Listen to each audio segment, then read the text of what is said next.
What's going on, my good people? Welcome to the channel.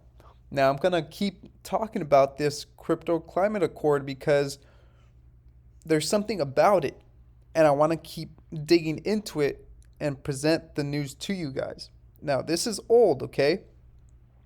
And I don't think that it got near enough attention, and it kind of suddenly just went by.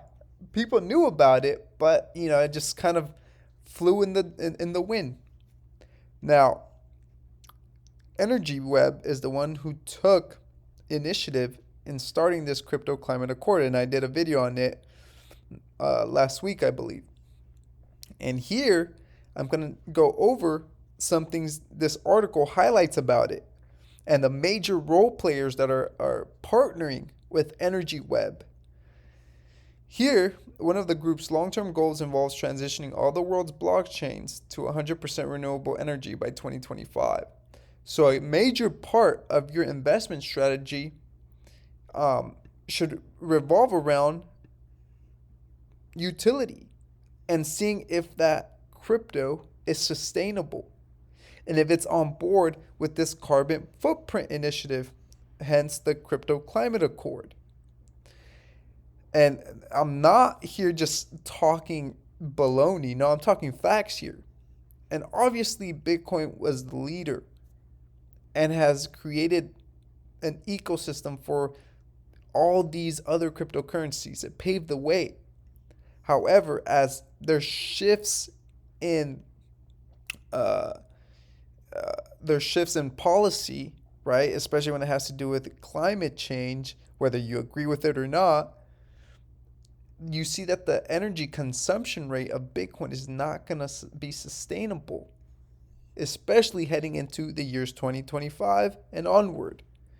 Now, we see here a group of more than 20 firms comprising crypto, finance, technology, energy, and non-governmental organizations have banded together to focus on the environmental impact of crypto. Here, the Crypto Climate Accord, reportedly inspired by the Paris Climate Agreement, says it wants to address the large and growing energy consumption of crypto and blockchain and the climate impact of their energy usage. And you know how big the Paris Agreement is. Again, whether you agree with it or not, it's happening. Now, launched by nonprofits Energy Web Foundation, okay, so like I said, they initiated it, the Rocky Mountain Institute, and the Alliance for Innovative Regulation. The group's partners include high-profile firms, okay, in the crypto space, like blockchain-based payments company Ripple, right? And we know they have RippleNet, and they also have the line of credit that they created, which is going to be huge, in my opinion, and in a lot of people's opinions that have been talking about it. That's going to be huge.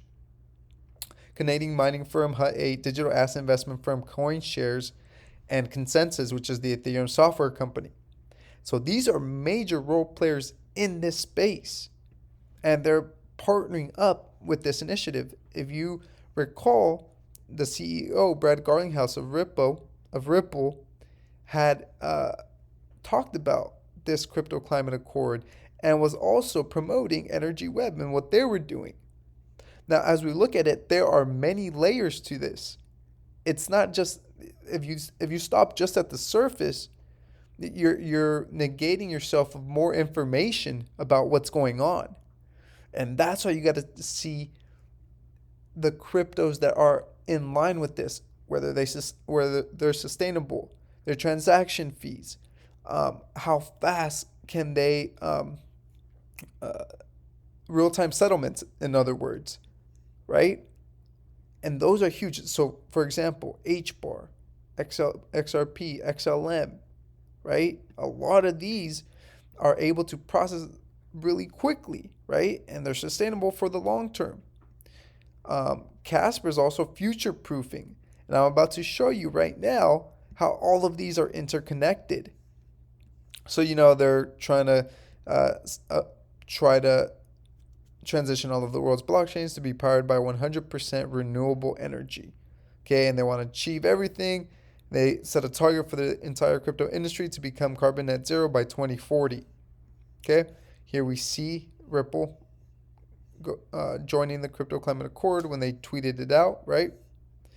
And it says here, it talks about Bitcoin and blockchain have received praise for their roles in transforming global finance, which I talked about earlier.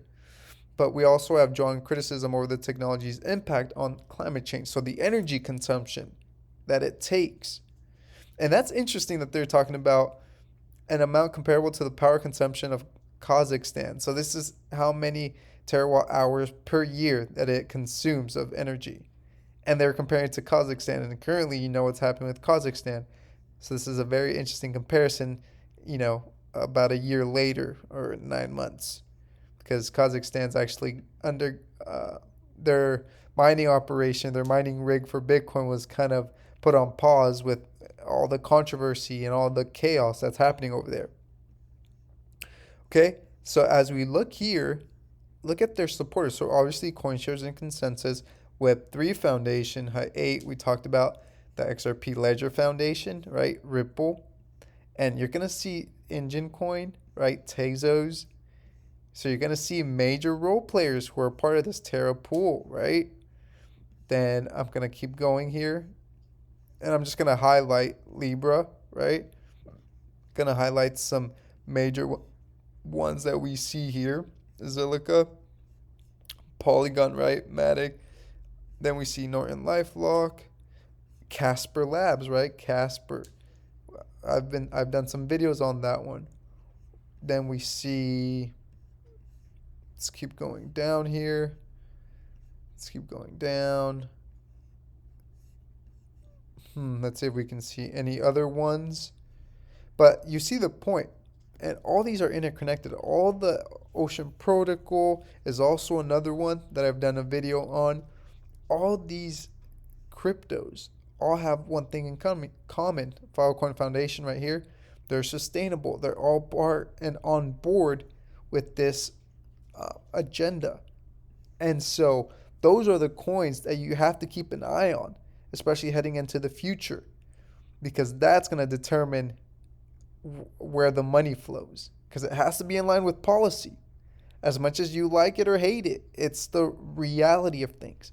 And so showing this will help you in your investment strategy. If you like this content, like and subscribe, and I'll see you in the next episode.